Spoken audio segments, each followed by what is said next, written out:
নতুন বছৰ বুলি আমি কেইটা ওলাই আহিছো এখন ৰিজৰ্টলৈ বুলি।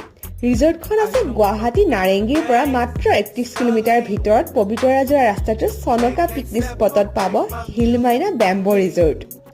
ৰিজৰ্টখন বৰ আতুমটোকাৰীকৈ বাঁহেৰে সজাই তুলিছে আৰু ইয়াত ৰাতি টেণ্টত থকা সুবিধা থকাৰ লগতে এই কটেজবোৰ আগতে বুক কৰি থলে আপোনালোকে আমাৰ দৰে বাহিৰৰ মনোমোহা প্ৰাকৃতিক দৃশ্য উপভোগ কৰি টেষ্টি খানাবোৰৰ আমেজ ল'ব পাৰিব।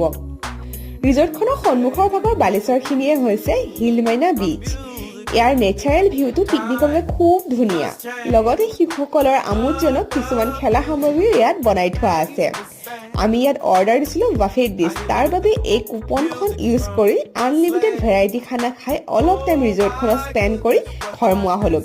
আৰু এই ৰিজৰ্টখনৰ যদি আপোনালোকে ফুল ভিডিঅ' চাব বিচাৰে তেতিয়াহ'লে মোৰ ইউটিউব চেনেলটোত ফুল ভ্লগটো চালেই হ'ল।